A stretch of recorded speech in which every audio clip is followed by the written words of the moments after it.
what's out there. Hello and welcome to Home Media Minefield presents Let's See What's Out There Plus, a weekly video stream and podcast currently focused on Star Wars Andor, which is available to watch on Disney Plus streaming service. My name's Keith Isles. I'm an independent filmmaker and a lifelong enthusiast of film and television. And in today's episode, we're going to have a spoiler-filled conversation about two episodes because we missed last week because of scheduling. So we are going to be talking about episode 7, Announcement, and episode 8, Narkina 5, both of which are available to watch, and we'll be going into full spoiler details on that.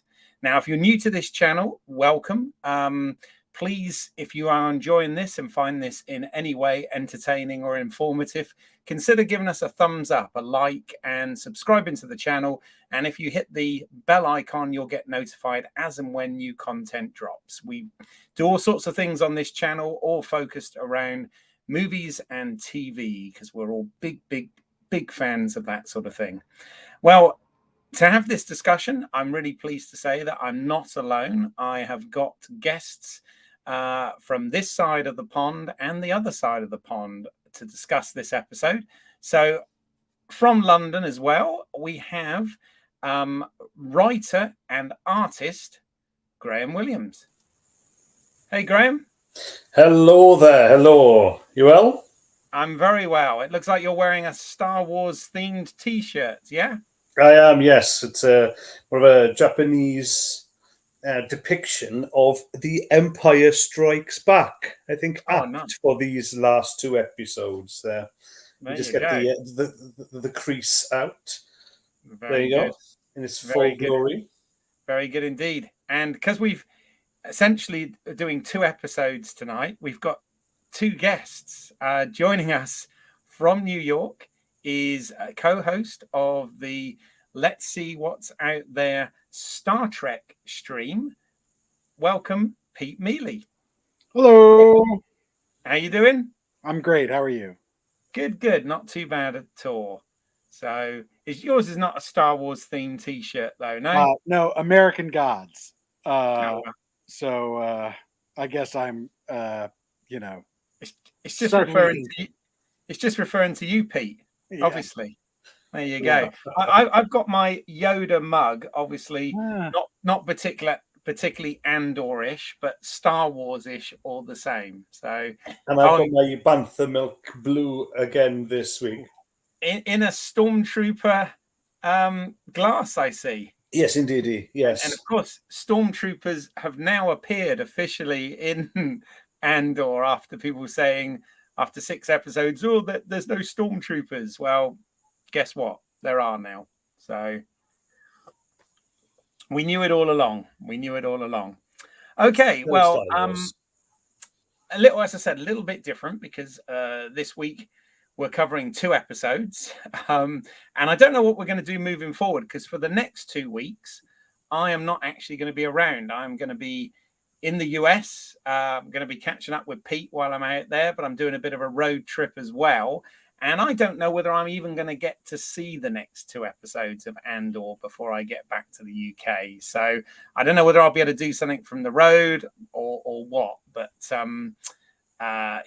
just a sort of full warning to anyone watching. We might be a couple of weeks late with more. Cross fingers you can, Keith. Cross fingers you can.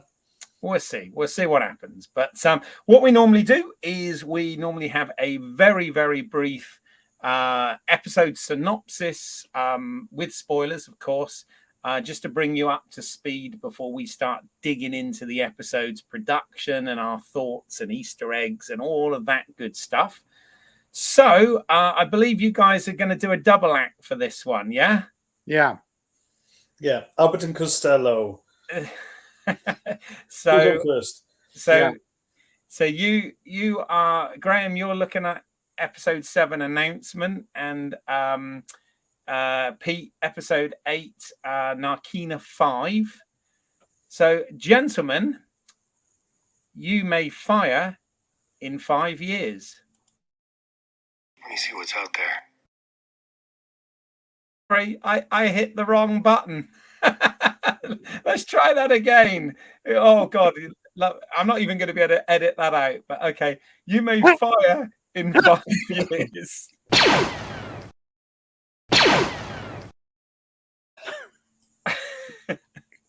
Okay, then. Episode 7 announcement. The unpredictability continues as we enter the next 3 set of episodes and a different direction. The Empire's reaction to the rebel attack on Aldhani are to use merciless bureaucratic measures, increased taxation legislation in the form of bills and amendments, and a major PORD. For Deidre Miro of the ISB, the rebel attack is an announcement from them. Her thesis is that Empire is playing right into rebel hands with their tough approach. Her intuition, determination, and laser focus on investigating rebel thefts is as accurate as ever and pays dividends for her. When the Weasley Blevin tries to oust her, Miro wins their bureaucratic battle this time, another rung up the ladder for her. Many characters struggle through this episode, but in their own distinct way. Secrets, too, are fiercely kept. It's a wonder anyone trusts each other or truly knows what's going on. Starting with Cyril on Coruscant, with his dull yet comforting serial, he gets continued to be nagged by his over-judgmental mother. Yet his first day in the new job at the oppressive Bureau of Standards shows Cyril still has justice on his mind. Mon Mothma is shocked by Luthen's confession, the other side of town, on his involvement in Aldhani. They don't see eye to eye on tactics. They work towards the same cause, but choose to use different weapons. Mon plays host to her aristocratic chums and contacts later that evening. We meet Tay, childhood friend of Mon's, whose politics are apparently strong. This is the first contact that Mon wants to bring into her inner circle, a banker who can help release Mon's family fortune to fund the rebellion. Remaining on Coruscant, Vel appears, a hair job and a costume change making her unrecognisable from the scruffy-looking leader of the gang of thieves on Aldhani. Nearly all loose ends from the last episode are tied up in her clandestine meeting with Clea, and a new mission to tie up the last loose end is set, to kill Cassian Andor. Cassian, meanwhile, has returned to Ferrix. Skulking in and out of the shadows, he tries in vain to persuade Maarva to leave with him. Some home truths still don't puncture his thick skin, but he does manage to pay off all his debts through Bix at least. Maarva is now energized by the attack on Aldhani. She feels compelled to take the fight to the Empire, who have taken control of Ferrix. Along with poor old B, she stays put, while Cassian makes his escape with his credits. But there's a further twist to the tale. Cassian, now living the dream, hiding out in a galactic Miami beach, is, ironically, wrongfully arrested by Imperial troops and handed a 6-year sentence. Cassian feels the sharp end of Imperial tough measures. Where do we go from here?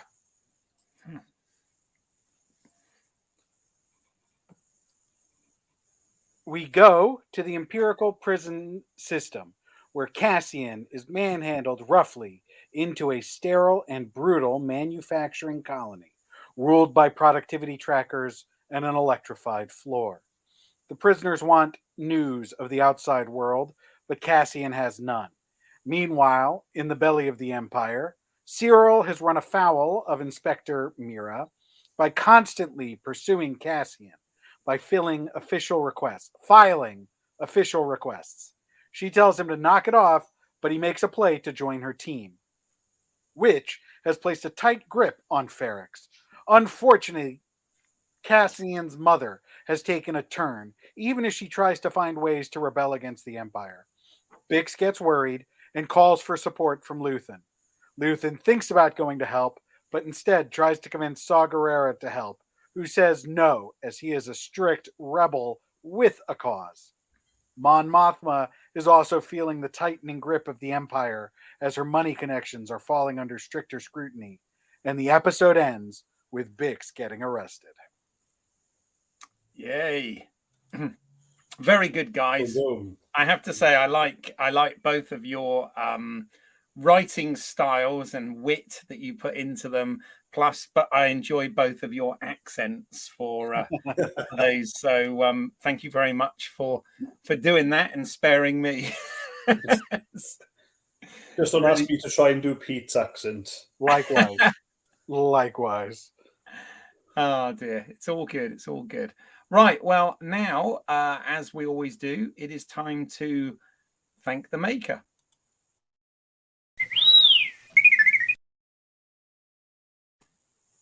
Okay, so this week, or these weeks, the pattern has been slightly broken because in the first 6 episodes, we had a writing and directing team that were responsible for those episodes that week, kind of doing like a 3-episode arc.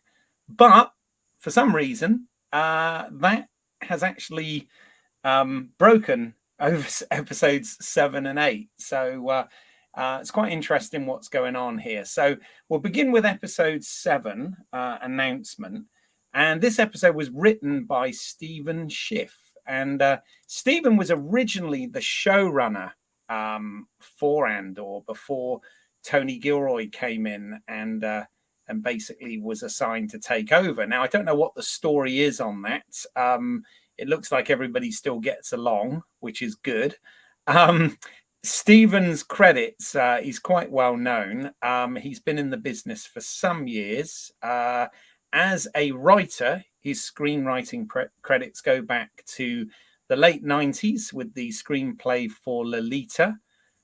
He also did The Deep End of the Ocean, True Crime, Wall Street Money Never Sleeps, Ultimate Rush, American Assassin, but he's probably best known as being the main writer and showrunner on the successful TV series The Americans, which ran from 2014 to 2018. But as I said, it's great that he's back here as a consulting producer, as well as having written this episode. Now, whether some of the plot points in this had something to do with where he was originally taking the show, I don't actually know, to be honest, but I do think it's interesting that they've done that.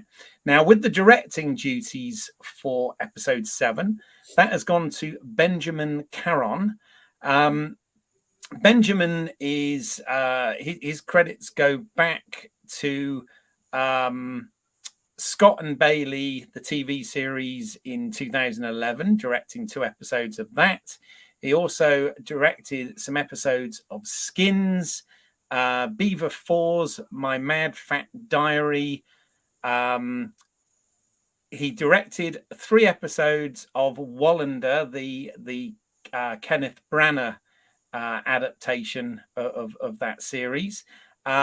He's also done an episode of Sherlock and a few episodes of The Crown before coming on to Andor. So a lot of experience there. And I think, we'll get into it. But from my point of view, I think that the direction was very solid in that episode. Brings us to episode 8, Narkina 5. And the writing duties on this one went to Beau Willimon. Now, Beau's probably best known as the creator and showrunner for the TV series, the Netflix series, in fact, House of Cards, which he was heavily involved in developing and producing and writing many of those episodes. I think there was something like 73 episodes of that show were actually produced in the time. So has quite a good, if you like, streaming pedigree, if you like, with writing as far as that stuff goes. He also was the creator and writer of the TV series The First, which had 8 episodes, and The Ides of March he did the screenplay for back in 2011. And For the direction, again, this is kind of interesting. It's gone back. We've already talked in some detail about Toby Haynes, who was responsible for the first 3 episodes of Andor, and his previous credits also include Sherlock, Utopia, Doctor Who, The Musketeers, and those kind of things. So again, some good work there. And as I said, he has come back after directing those first 3 episodes. Did that all make sense, by the way, guys? I don't know. I felt it's a bit more convoluted this week than usual, but A, it's because we're doing 2 episodes, and B, as I said, it is a little bit of a break in the pattern, because before we were having those sort of 3 episode arcs with a director and writer being the same for those 3 episodes. So no, but some quality there in their histories, all 4 of them, and being brought in and seamless for me. The fact that you've got different creatives. It's obvious that Tony Gilroy, the showrunner, really is keeping them on track, but also giving them a bit of a scope in their creativity as well. And you'd think it's been the same writer-director team. Even so, with them, cinematography has changed too. It's been different, but actually the look, feel, pace even has been consistent. So hats off to them. Yeah, no, absolutely. I mean, Tony Gilroy has been running a very tight ship and running it very well. And I think what's nice is it still feels consistent, but we're getting a lot of, we're seeing a lot of different stuff in this show. And I know we'll get into this when we start talking about our overall thoughts and stuff. But I am kind of liking the fact that the show is not sort of a one-tone note. We are seeing a lot of different stuff and different visual styles in it as well. So awesome. It was a tough summary to do. Because again, I cannot flip between as they've done with the toing and froing. Something I'm sure we'll discuss out further, guys. But that was that was something that needed a couple of viewings just to get summary out of it. So fair play. They're making something complex, but also something that can be followed. Yeah. And also, I mean, even though, yes, I agree it's more complex and certainly more adult and whatever, but likewise, it is in keeping with Star Wars, because narratively, Star Wars is always kind of split between 2 different things going on sort of at the same time. And so yes, while it's different, it's also in keeping with, if that makes sense. So very good. Very good. Well, I think it's time for a little drink. So let's order some Bantha Milk Blue.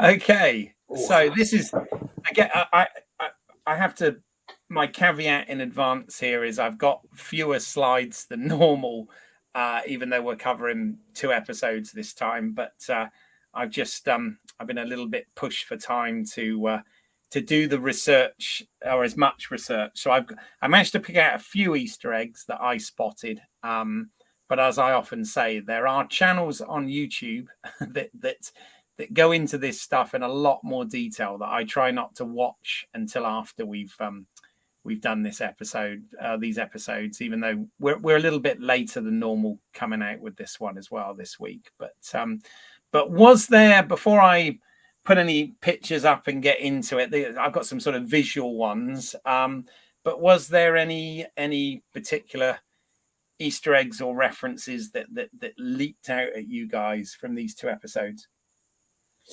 Yeah, there was there wasn't much, and I've been reading more on this where it's almost like a deliberate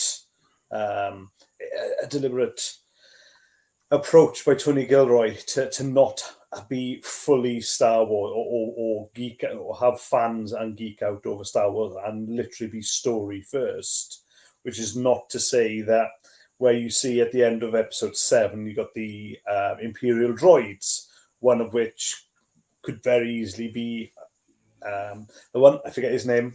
K2SO. That's the one, yeah, from Rogue One. So it was them. Then, yes, you mentioned already, Keith, we've got stormtroopers in, we've got other troopers in there too.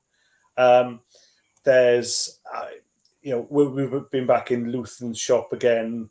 I've been reading up that there's a lot of those senators and all the politicians from various planets that have appeared in one guise or another, whether it's from any media, from books to games to TV series as well. There's a lot coming through, but I know the uber Star Wars geeks who know every detail out there could pinpoint for us. So it's been different to get a bit more Star Wars in, and to get a lot more of the troopers, the droids in there. So yeah, let's see what you have, Keith. Let's learn here. Well, hold on. Before I do, Pete, what about you? Anything that stands out to you? I know you always admit that you're not so much of a Star Wars guy. You're more of a Star Trek guy. But yeah, and I'm not super observant. But the one thing so I did notice the droids. In fact, for a hot second, I was like, "Wait, is this a flashback?"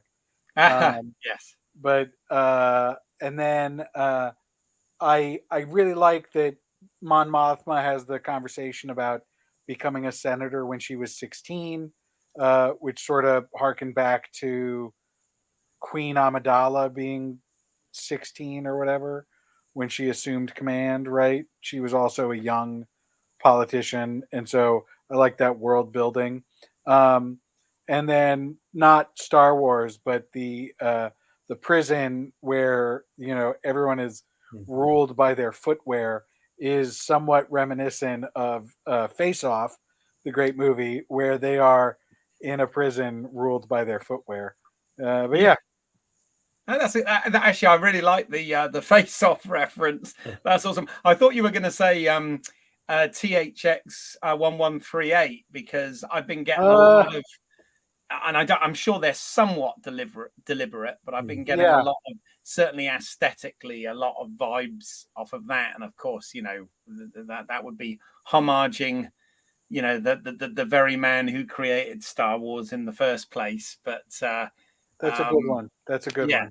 Yeah, I've been getting a bit of, but I love the Face-Off because that is so true. I forgot they had to have the footwear, the huge locked on boots.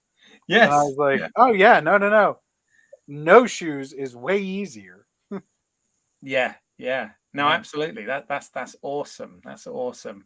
No, I did one of the things that, not visually, but I noticed, they name drop planets occasionally.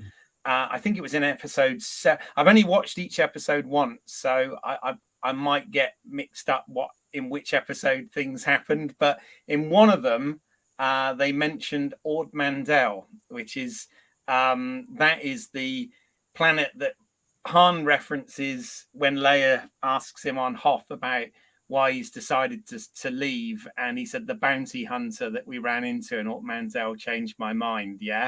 So that's cool. And also I'm going to go there, geeky me, from a radio drama perspective. Brian Daley, who created the Star Wars radio dramas, before he got that gig, he actually wrote and produced one of those. Again, I'm going to make myself sound uber ancient here, but when the original Star Wars toys came out, you used to get those. They were either on vinyl record or audio cassette. You used to get those adventures.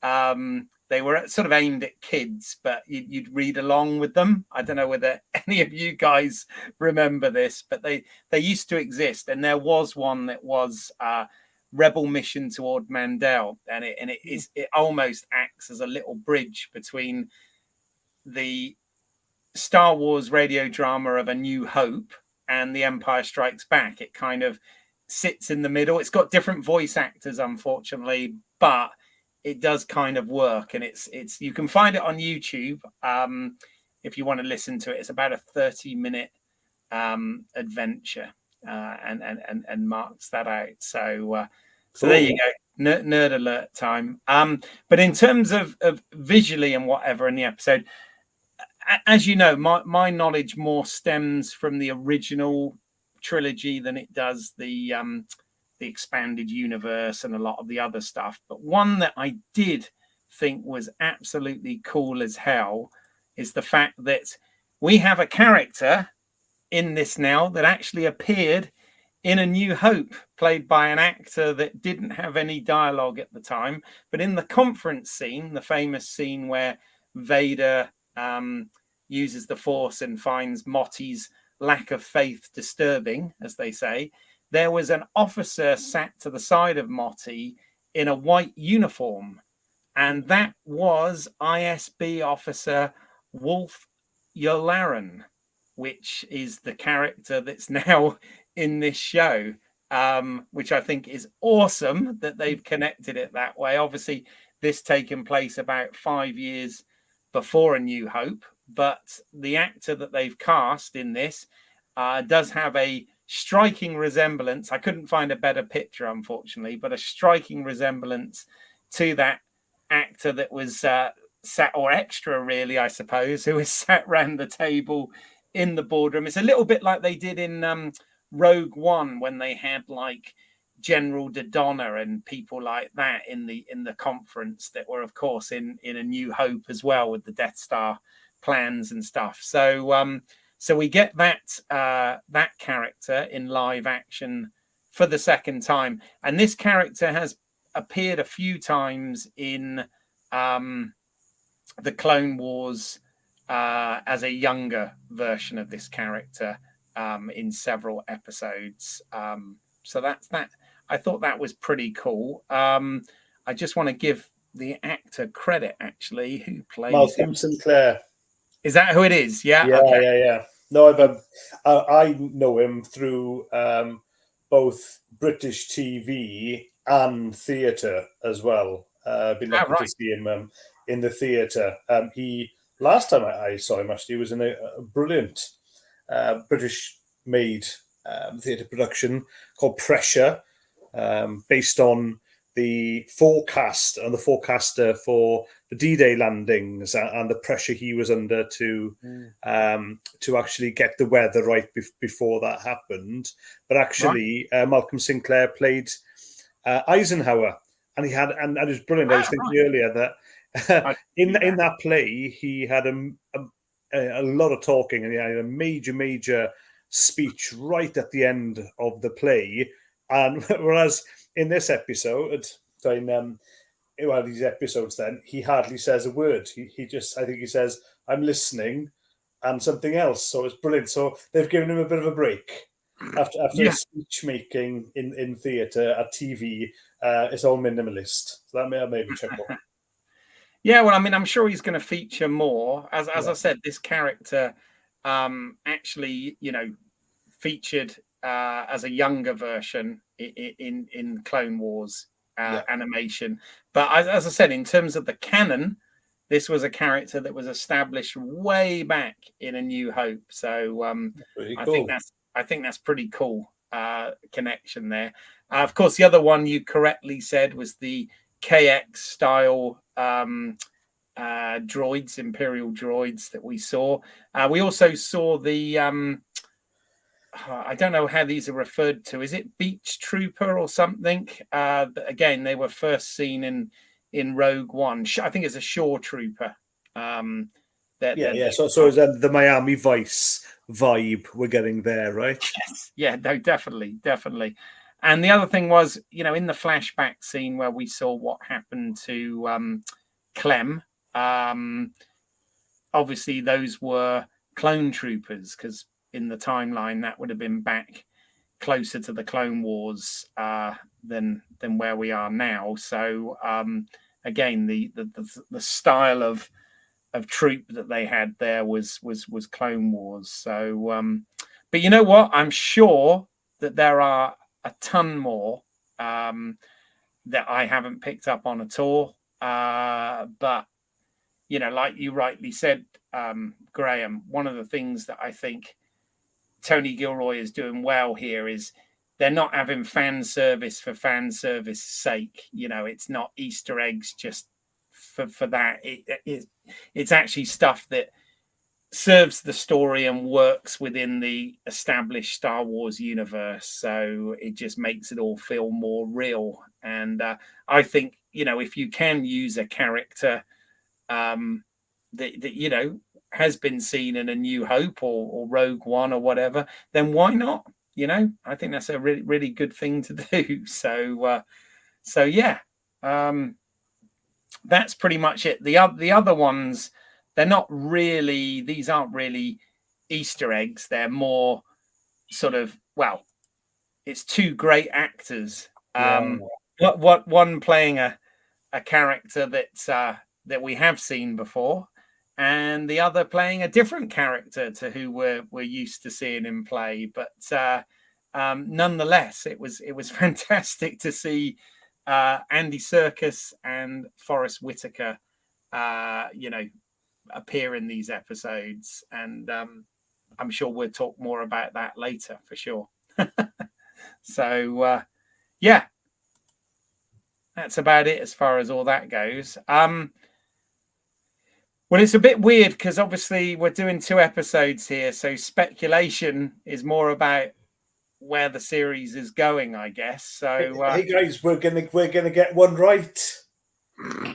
Maybe we're gonna do it. We're gonna have it absolutely 100% right, accurate. This is being recorded. This is going out there to the universe via YouTube. Can be kept forever, and us 3 are gonna smash it. Okay, well, never tell me the odds.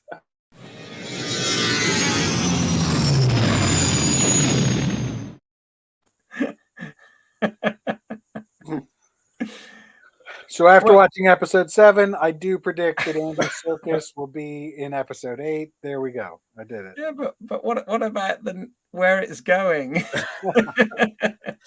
Yeah, I've got nothing. Well, I mean, I'm excited. Let's put it that way, but there's no solid speculation.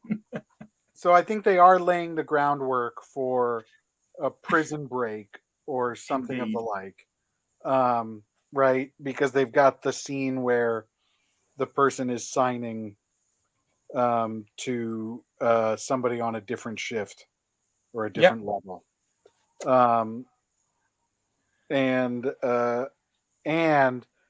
the scene with the guard being late for his indoctrination, or however you want to say it, for Cassian's arrival. I was like, this is a very weird scene. I don't understand why this is in there. And so all I can think is that's sort of laying the groundwork that another, the guard is one of those guards is also going to be sympathetic to the rebellion or something along those lines. Yeah, I'm with you there. Yeah. So too with the fact that this is this is Andor, and we can't spend the next also going to be 16 episodes of him in prison only to pop out then. So no, we're deaf. Something's going to happen, and it's nice that they put a bit of pressure on, because actually they're the irony that the Empire's chasing him and can't find him. But of the 2 options where he would actually be taken out of prison by the ISB, as opposed to Prison Break is the one that excites me more, obviously. And the one that, because they've done that. They've done with the last 2 sets of 3, haven't they? We've always had some action, some tension and action that's been we've had the foundations of, and we're gearing up for as well. So yeah, I'm 100% behind that one. Although I do think there will be another time jump, because we had two indies. We had 30 days of Cyril on the job, no cereal, but we did have the 30 shifts later. Yes. As well. So yeah, I'm predicting another jump there. Yeah.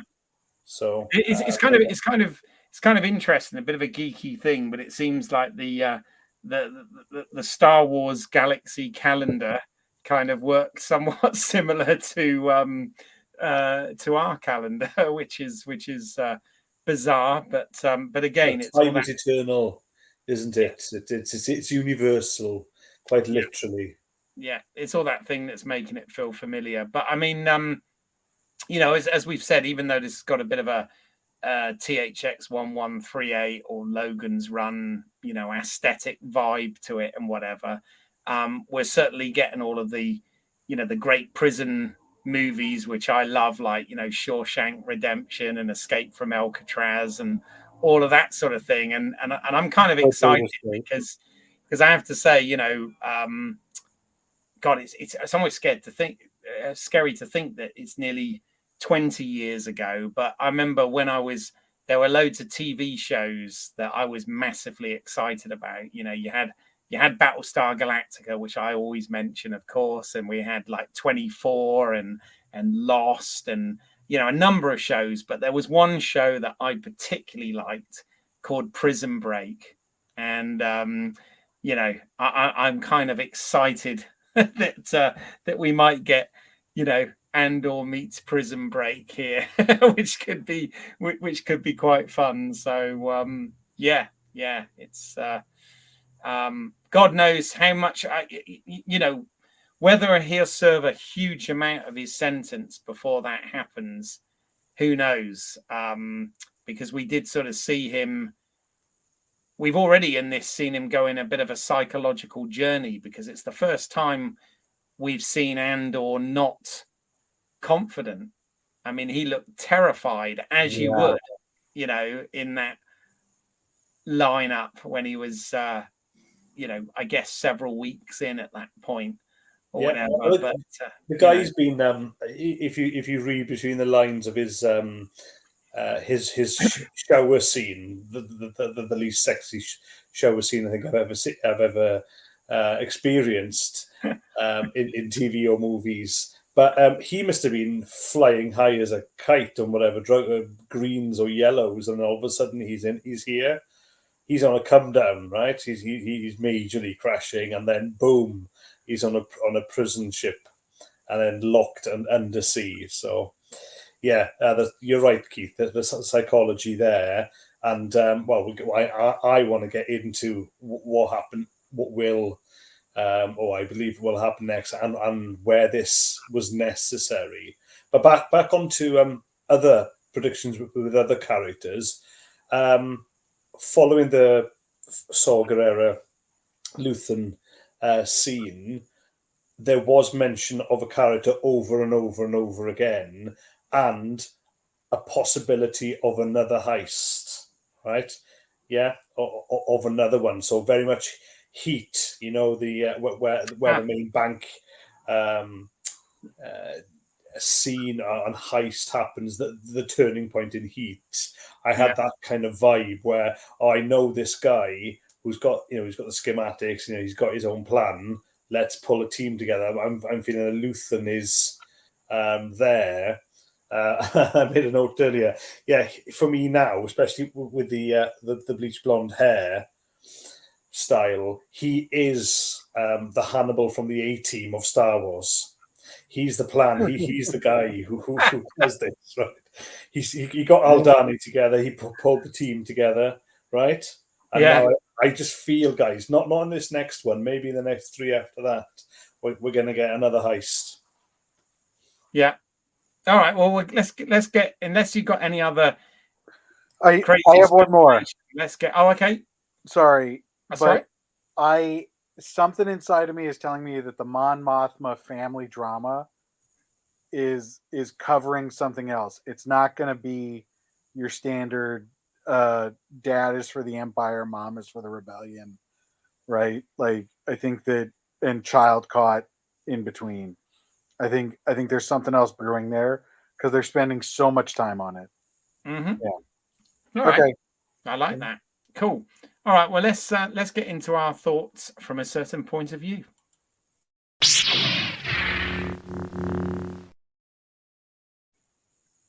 Okay. So yeah, no, I haven't really got any pictures to back this up this week. So let's just talk about the two episodes and any sort of thoughts, nitpicks, successes, failures, etc. Does anyone want to go first? Well, yeah, I'll go with Andy Serkis first. It was the first viewing took me out because it was his. Don't get me wrong, he's awesome. I love Andy Serkis and everything he's in, but he's been Snoke, right? He's been a character already, and I was like, wait a minute, they're reusing him. Listen, I'm a massive Star Trek fan, as you guys know, and I know there's multiple character actors who've played multiple characters too, so kind of used to that in the Star Trek universe, but not so much in Star Wars. So that was a surprise. Mellowed a bit then in the second viewing of episode 8, and really got to enjoy Andy Serkis's performance more, and where they were, where he was taking them there. So there was that. That was a surprise in casting. To be fair though, he's pretty much unrecognizable as Snoke, isn't he? 100% forgot he was Snoke. Yeah. You know, that was just kind of back to his mocap roots, really, wasn't it? Him portraying Snoke. Yeah. So, but you're right. In fact, I'm actually glad. I'm kind of glad that they gave him something decent to do, and that he's able to act as himself rather than being digitally changed. Even though he does that wonderfully. You've only got to look at the Planet of the Apes movies for that, and indeed Gollum, of course. But I read a couple of geek websites on this, and Snoke actually was only on screen for 7 minutes and 30 seconds. So Andy Serkis now has already done more in these in this one and in episode 8. So no. Again, it was a second viewing that I appreciated it more because it was less of a surprise or something that took me out. I was able to remain in the episode most definitely. Yeah, and also all of that stuff takes place, 35 years ahead in the timeline anyway, doesn't it? So yeah. It's kind of. I mean, I'm hoping. I'm sure there's going to be no connection between those characters, right? Shouldn't be. You never know. But he falls into a Snoke machine or something. There we go. Yes, they needed some DNA to make it. Right? So another clone. Exactly, but I think it's cool that he gets to. It's nice to see Andy Serkis, who is fantastic. Do some acting where we can actually, he can just. I know he's not being himself because he's a character, but what I mean is appearing as Andy Serkis. Indeed, Obviously, it's always a treat. Done in the MCU as well, so he's doing quite well, isn't he? Reliable, and I know you always get the best out of him, right? Oh, definitely. Yeah. So no, these two were a big surprise for me, guys. I'm not sure about you with the direction again. Totally unpredictable. Pete got it absolutely right earlier on. But Pete's a genius, right? He can predict the future. 7 to 8, well done. I just couldn't tell. It was a bit of a shocker going into the prison there. Again, second viewing helped me with 8 a lot more because I preferred 7 more than that. But in watching 8 again, and just the nuances of the real pressure. And because I didn't really, from the beginning point of the aftermath of Aldani, I was wondering if we'd get more kind of lasers and battles, or where as in the Empire Strikes Back, they really pushed hard that way, but they went a different direction, and actually it was fitting with Andor that we have this personal tension, that actually the people lower down in the food chain, the ones that we're following in this story, we're seeing all of the effects. It's not so much a ripple effect anymore. It's just it's waves and waves of this pressure. But actually, the growth of the rebellion, the Luthen philosophies, the harsh ones, are really coming out as well. So I've really got to appreciate that from a writing perspective, and of course, everything then fitting together to have these characters just start to struggle a bit, just start to suffer a bit now. I enjoyed more going back a second time to both episodes. Yeah, no, absolutely, and I guess I think we saw with Saw Gerrera coming back, we saw some of the other characters that were also in Rogue One, right? There was the Two Tubes character, right?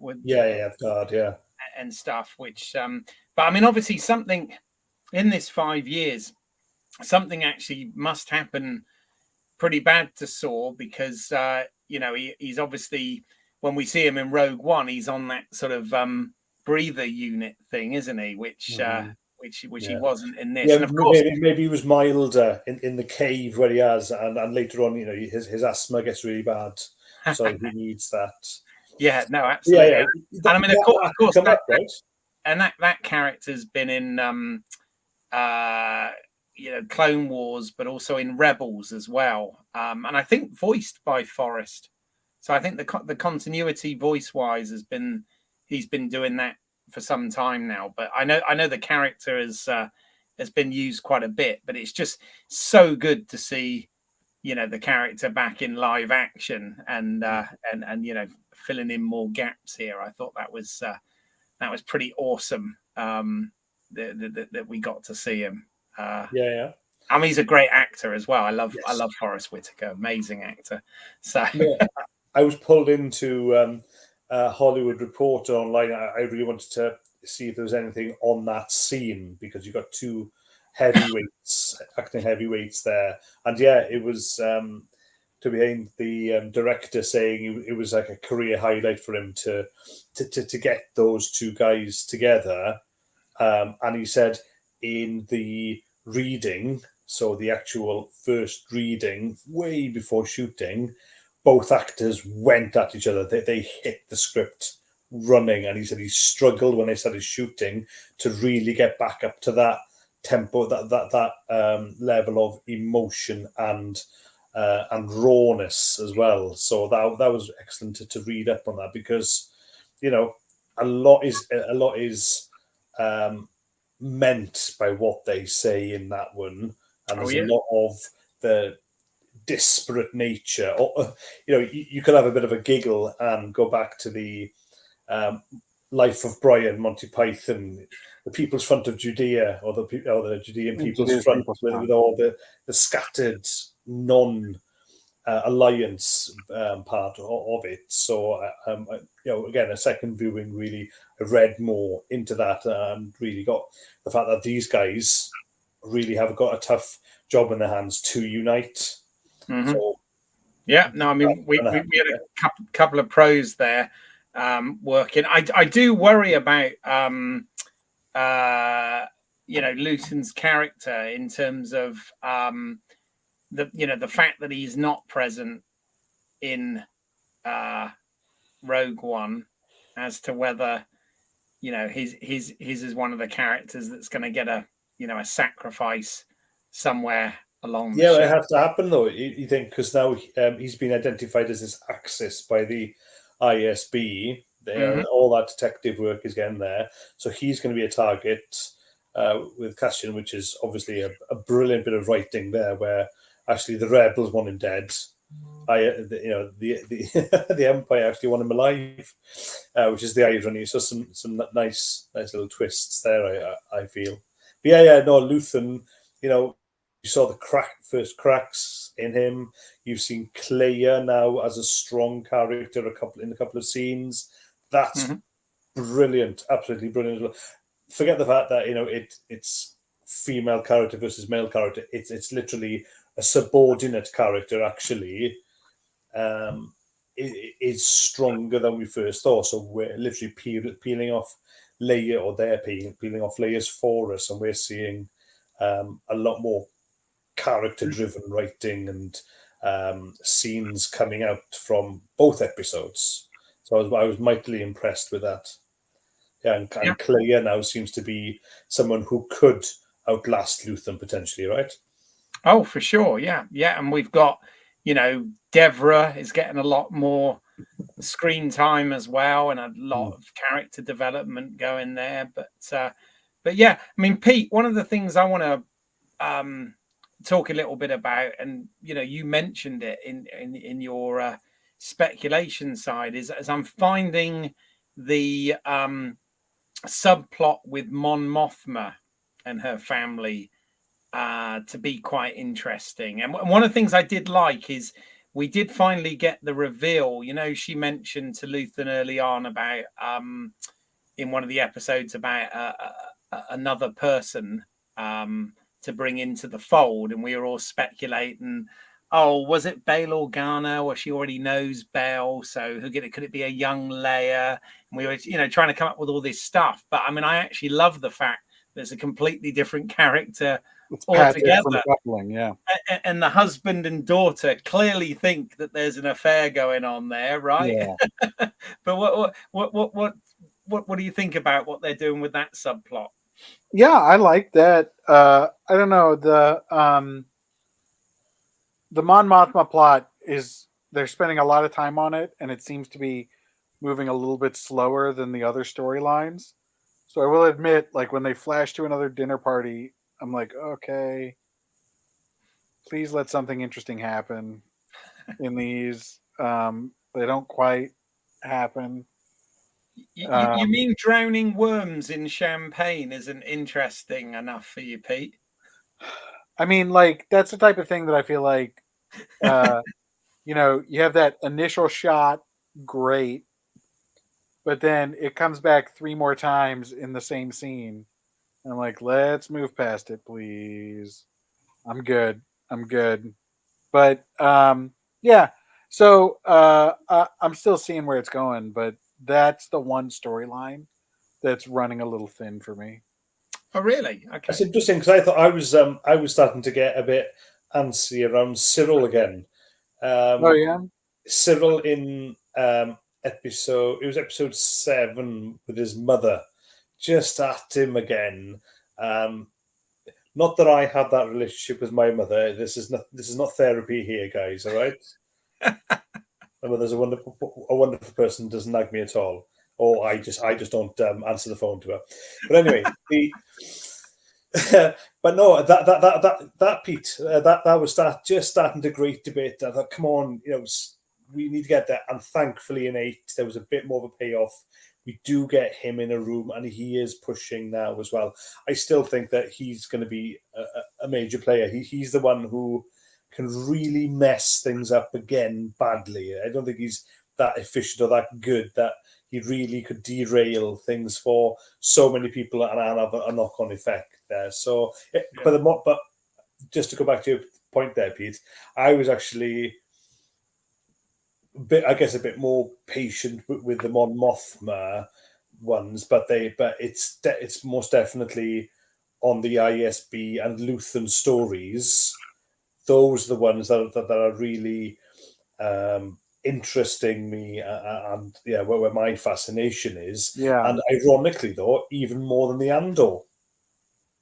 So, going into prison there, as as brutal as that is, what's really fascinating to me is more on the intrigue, the espionage. There's more danger then, I suppose.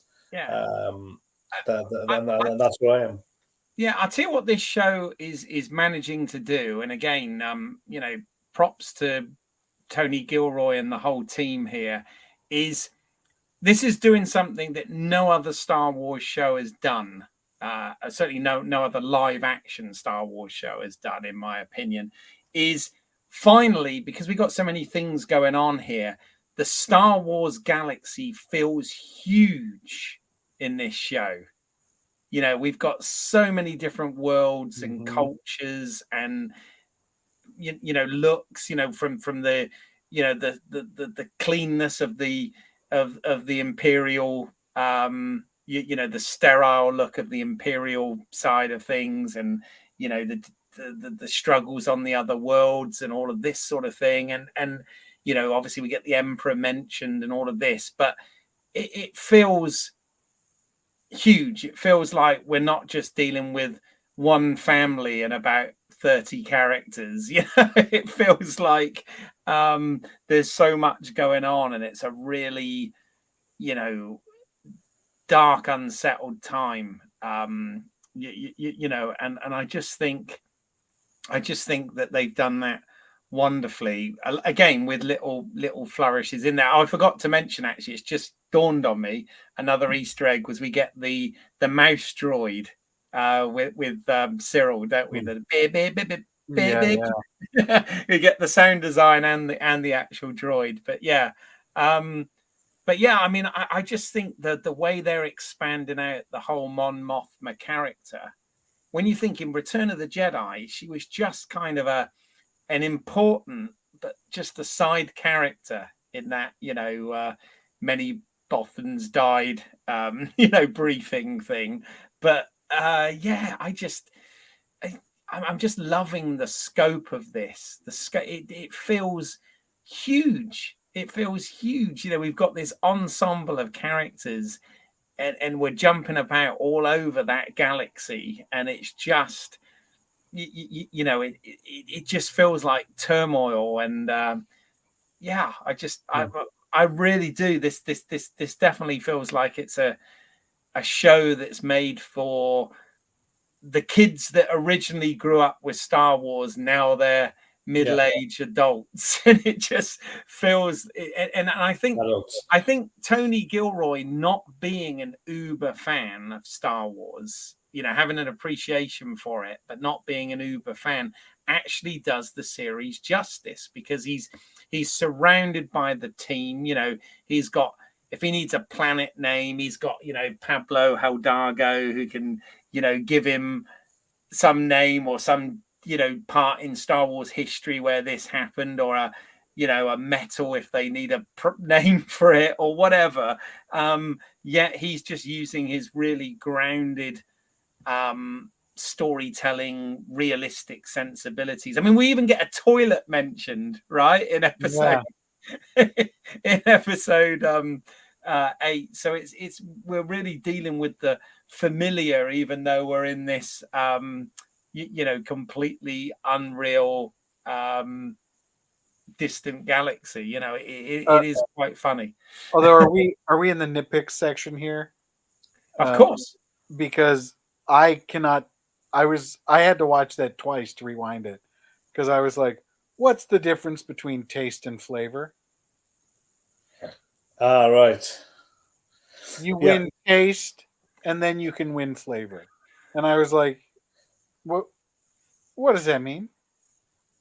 Well, I guess you can taste something, but you can choose whether, if we use our world here, you can choose whether the flavor is strawberry or banana, right? Or chocolate, but you can taste all three, right? So something can be more famous. I get it. I think they were playing for the line, weren't they? Because there was the line of the winners get the flavor and the losers get fried.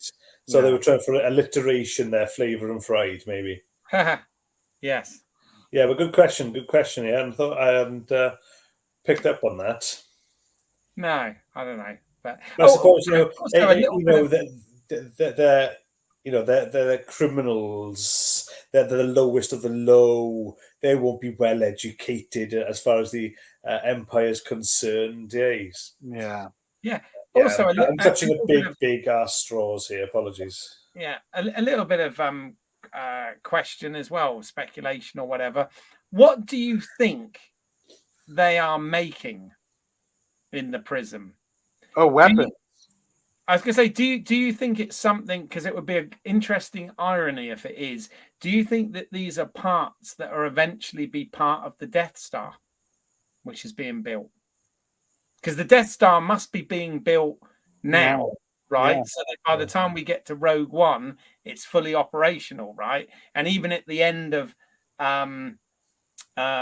Revenge of the Sith, they show a bit where the outer shell of it, the main girders of the construction in space is happening, right? Obviously, they've got to build the weapon and all of that stuff. But I'm wondering whether wouldn't that be an interesting irony if what they're doing on this prison and these things that they're machine making end up being some component that forms, bearing in mind the Death Star is supposed to be the size of a moon or whatever, as we know. I was just wondering that whether that's what they're actually making, because I'm sure that's been thought of, when they've designed the props and everything that they're using. I'm sure somebody has said, oh, this is eventually going to be blah blah blah whatever, but I'm wondering if it's something to do with the Death Star. Not necessarily. So I was there's I'll go along with that most definitely, because I hadn't speculated so much. I was trying to wonder because nobody mentioned it, and I thought it would be an irony that it would be part of a larger machine or a weapon, but I hadn't gone so far as Death Star. So yeah, I'll go along with that, Keith. Yeah, I don't know. I mean, it's just irony. It would be irony, wouldn't it? Bearing in mind we know where Rogue One leads, and it's kind of Cassian is kind of a link there to that. Oh, I've got to say one thing I definitely want to talk about when we're talking about great writing and wonderful performance. There's a scene with Fiona Shaw playing Marva again. I think this is in episode 7, not 8. When he goes back, in fact, 7. It must be because it's before he gets captured. Yeah, so it's when he goes back to his planet, and he goes to see her, and they have that wonderful conversation about whether they're going to get out of there and whether they're going to leave and all this. And he says something, and I can't, again, I don't want to misquote it, but she just has a line where she just says, "It's just love." And I thought, oh, it really, and it was so simple. It wasn't anything labored or trying to. It was just real, and I thought, my God, I love it. It was just beautifully delivered, but really well written. I remember that scene. Yeah, it's just him. He'd miss her and he'd be hurt, and and it was simple as that's love, because it's her trying to be more stoic because she in her head isn't going to budge. And she's also talking herself into never seeing him again potentially. That was excellent. That whole scene, because it was more of a show don't tell, and her just not at that time when he first comes to see her that night, not being able to say no to him, and then plucking up the courage when he returns to say that she wouldn't go with him, because she does say, "Yeah, we'll do that." As any lover would do, or somebody who doesn't want to pass on bad news for fear of hurting somebody. But obviously, she, we read into that now, but it was all coming through the emotion of it and the dialogue without being on the nose. So 100% behind you there. Yeah. And we finally get some payoff with Bix as well in that episode. I really did like that with and again we've got Dedra now about to interrogate her as well, right? Because Blevin was there previously, who obviously, after trying his hand at being the little snot snotty grass that he was, and obviously that got turned on him. Yeah, she's in charge now. But yeah, I'm really keen to see if with Cyril that doesn't go back to Dear Mama and actually finds his way to to still investigate and still get out there because again, it seems as if some of the women are actually not Weasley at all. It's the it's the men actually who are actually boys or boys in grown up form who are quite spiteful, but all over the place and not focused either. So. Yeah. There's a lot there. We could talk for hours, really, picking apart all of these, especially the last 8 episodes, because we've had tiny little scenes, great dialogue and writing that's actually given us more than what's being said, right? Yeah. Oh, for sure. I mean, there's loads to unpack here, and the writing is quite dense without being expositional. You know what I mean? It's like there's quite a lot going on there. I mean, Pete, I want to ask you. I know you're a bit of a stickler on writing. Often some of the Star Trek stuff we've torn to shreds, and usually it's not necessarily let down by performance or visual effects or production design or direction or anything like that. Often it's purely down to writing. Yeah. How are you feeling with this? Because we've not had you on every week on this one, but how are you feeling with the writing of this? Do you think it's as strong as myself and Graham have been waxing lyrical about? I think that I think what you guys are saying are that the big pictures are very strong, and I would agree with that. Right? I think the big picture stuff is really strong. I think that I've got my complaints about some of the smaller scenes individually, just sort of coming in and like punching tickets that are, or beating dead horses. Can I say it like that?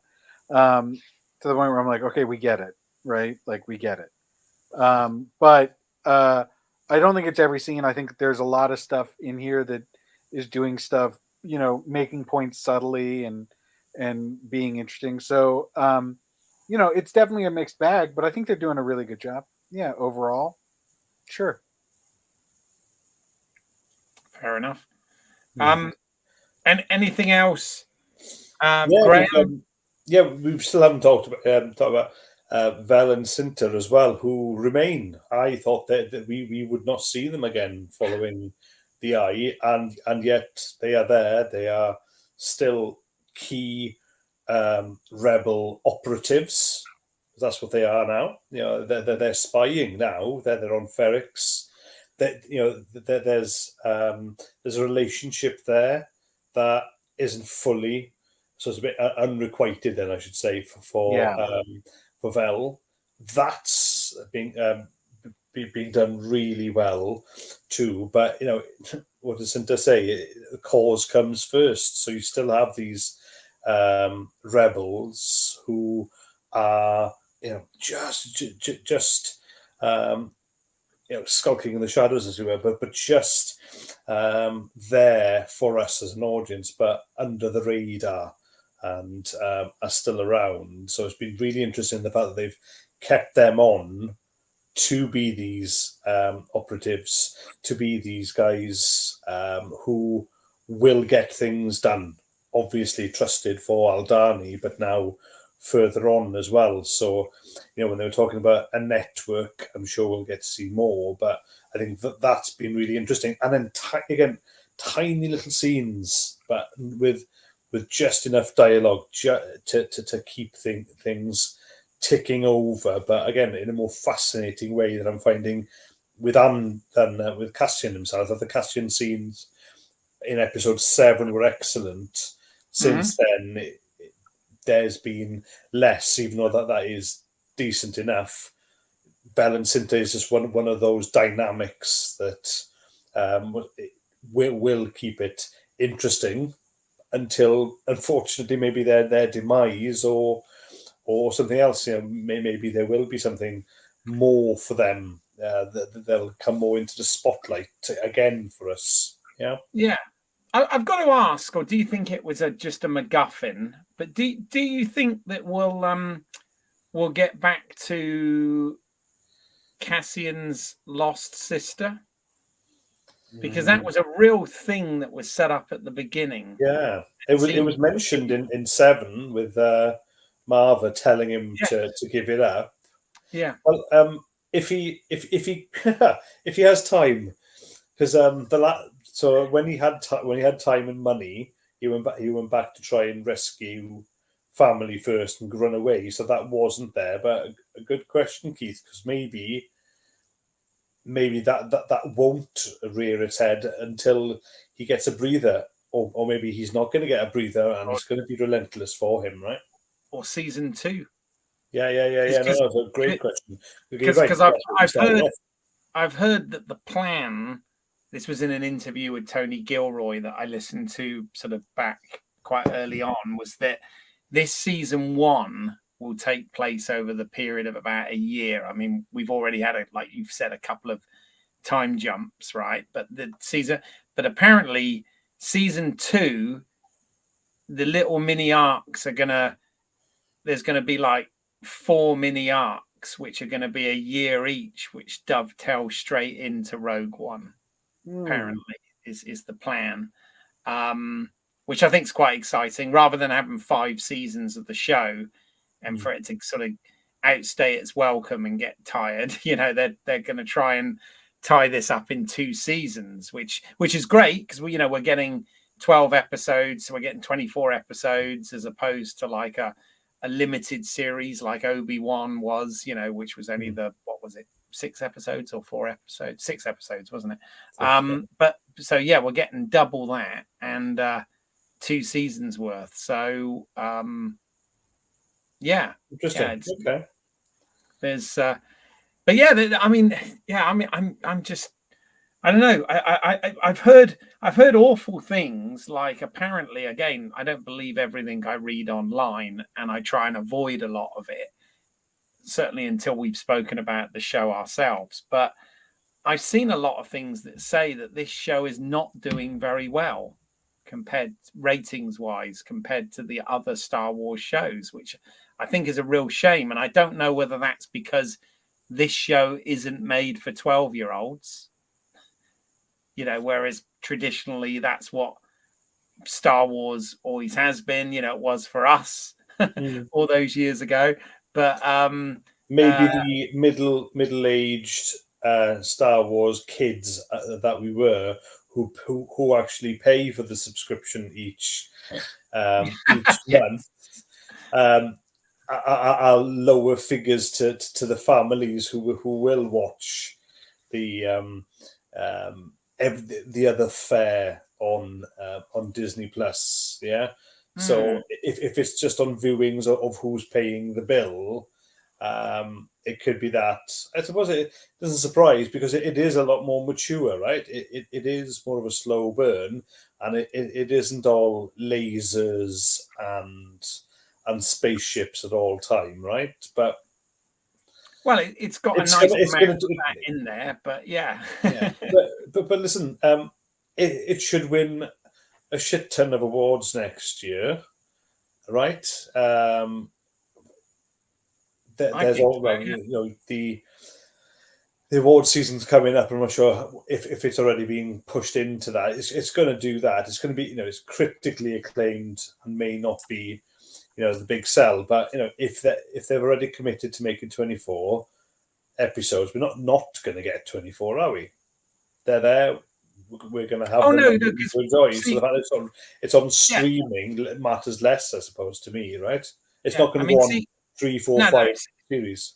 Yeah, season 2 is in production as we speak, so that's happening. But I'm just kind of sad that if that's true, that it's not doing great because it is great.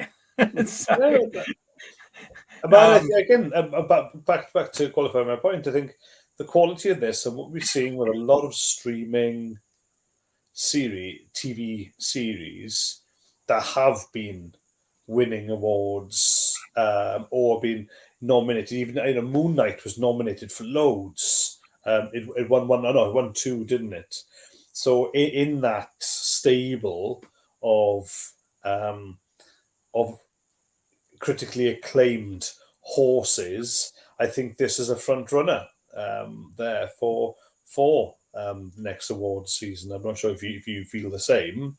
If there's enough here that should get some gongs. Yeah. Well, I'll put it this way. I mean, for me, every Wednesday, I just, look for. I mean, I'm going to be away the next 2 Wednesdays, which is going to be great. But the only downside is, oh crap, that means I might not get to see Andor as soon as it comes out, but yeah, it's really I'm really continuing to love it, continuing to be surprised by it, because they keep doing stuff in the show that I'm not expecting. I mean, Andor getting captured at the end of 7, I was like, he is suddenly in this place that looked like a Miami resort, and it's like, well, what's happened here? And he's with another woman, and you're like, oh, okay, what's going on? And then he gets captured, really well, really, it's frightening what happens to him, really, because he doesn't get, you think about it, he did a whole heist and pulled that off brilliantly and didn't get captured and got away, right? Totally. Yet he's just kind of laying low, minding his own business, and he gets arrested for essentially nothing apart from loitering kind of thing, and gets sentenced to 6 years just like that. And it's like, and then we see him in this prison which looks, I mean, it just looks so desperate, yeah, okay, we know he's going to get out and be okay because he's the star of the show, but you just look at that situation and you think, my God, that's not going to be easy, is it? No, that was a point I wanted to quickly discuss with you guys, is that I was really surprised in the direction they took for episode 8 to put him into that type of prison. But then I got thinking the second time round, story-wise, character-wise, the guy needs a jolt to get him from just a guy who does a heist for the money only. He's pissed off the Empire. We've known that through really good dialogue and character scenes, right? We've had that. So rather than it being an evolution, it's going to be a revolution for him, right? So this should now be that jolt. This should actually send him to the other side, right? Rather than to him, because we know from Rogue One he is part of the Rebel Alliance. Oh yeah. Okay? So it was only this again, just processing it and going, actually, they needed something big.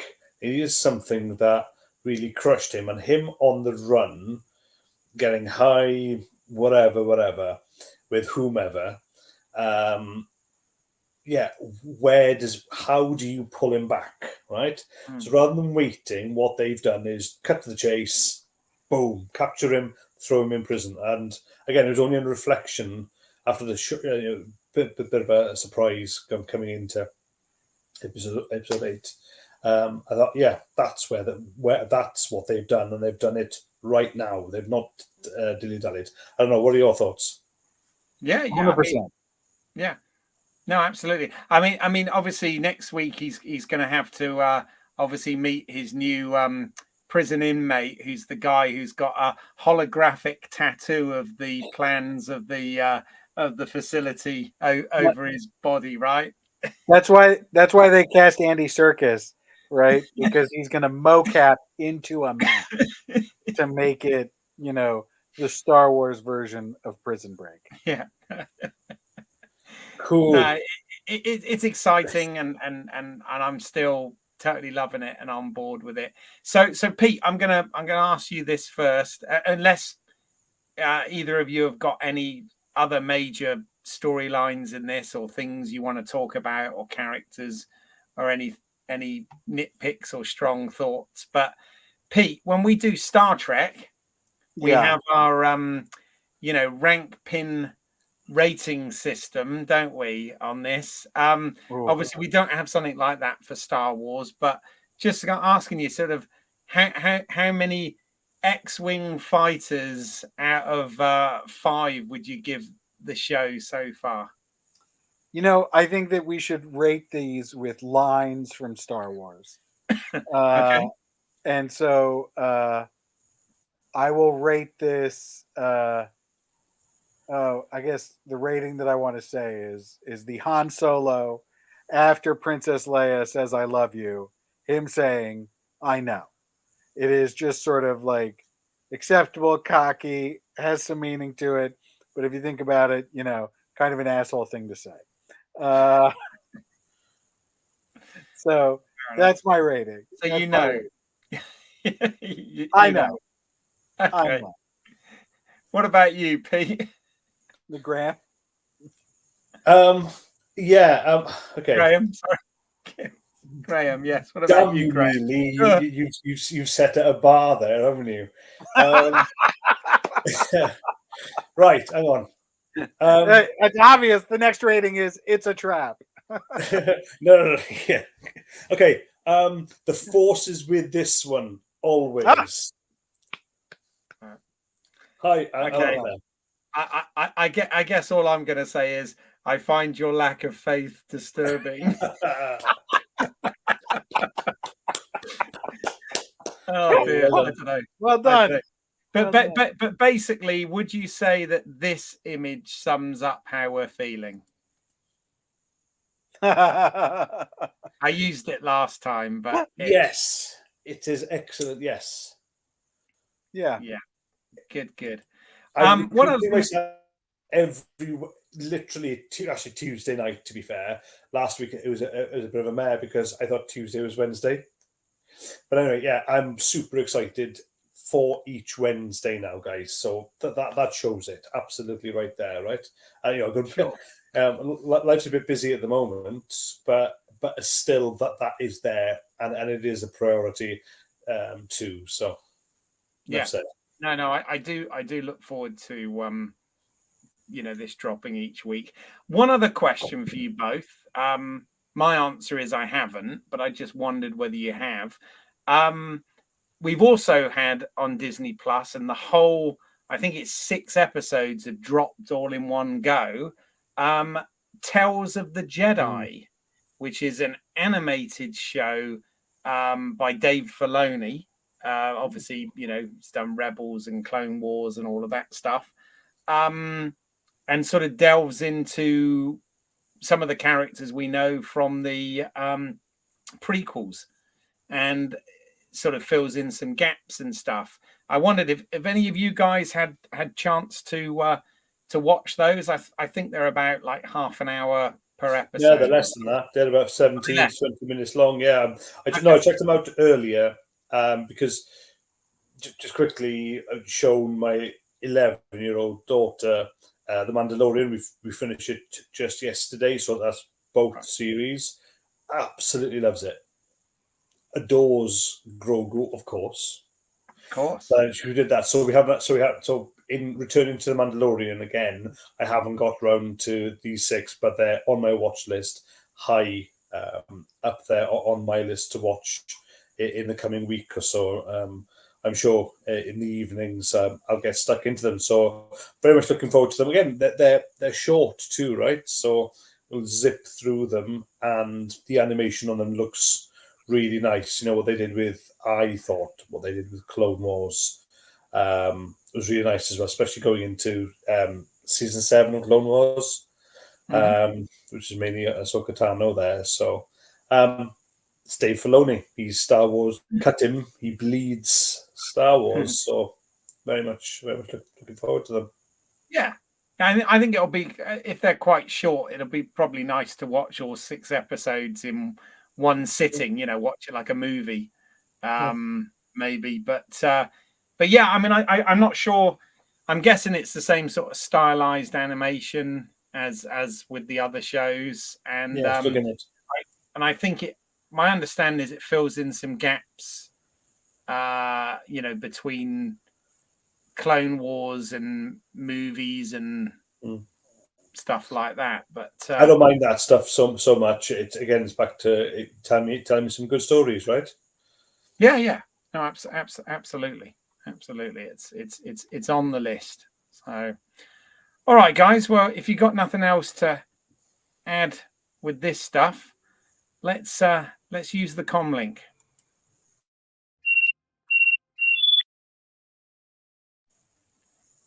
So, Graham, do you want to tell us what you're up to? You've got something interesting coming up, yeah? Yes. So November is a time where NaNoWriMo, so the National Novel Writing Month, it's international now, even though it's an American enterprise, an not-for-profit, and the challenge is each year.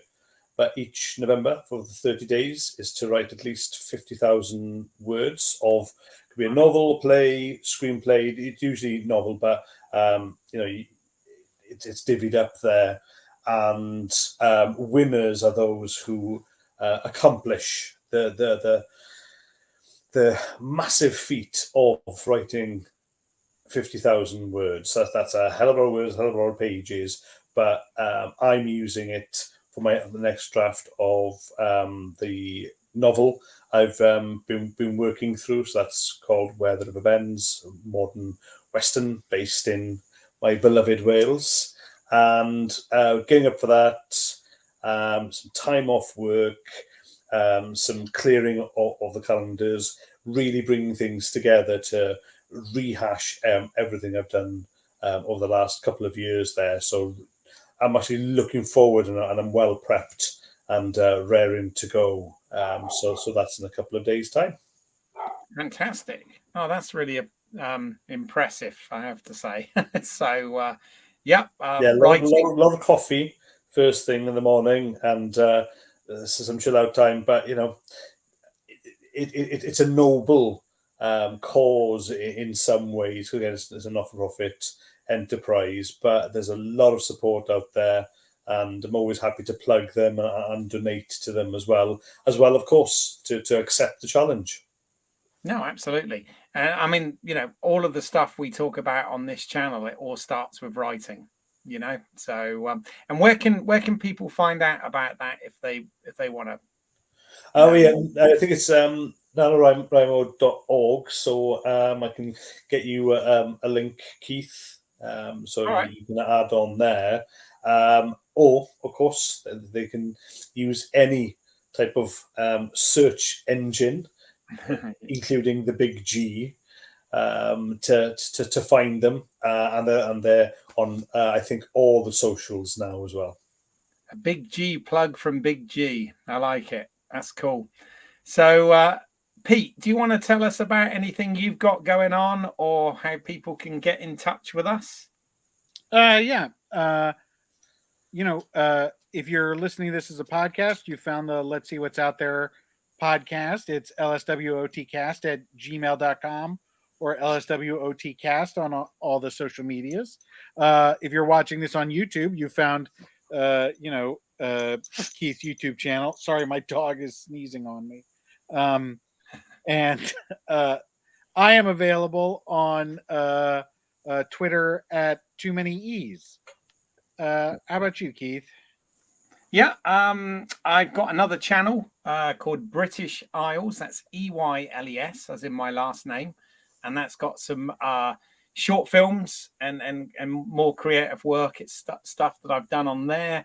I am also working with filmmaker Mike Tack at the moment on a.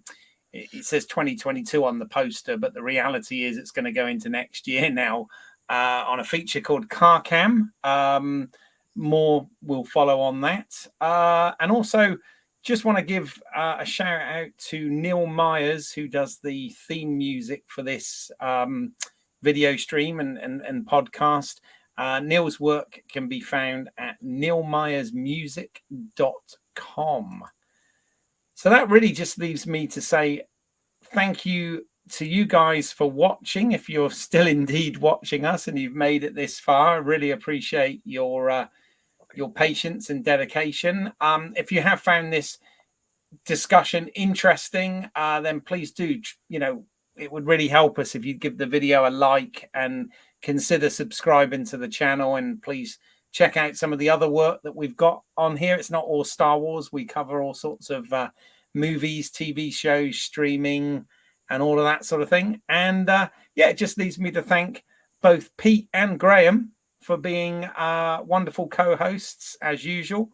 And obviously, we're not going to be around for a couple of weeks now, but we will be back. Who knows? We might even do something on the fly next week or something. We'll see. There won't be slides. Let's just put it that way. But we'll see what happens, and we'll see you next time on the next. Let's see what's out there. Cheers. Bye for now.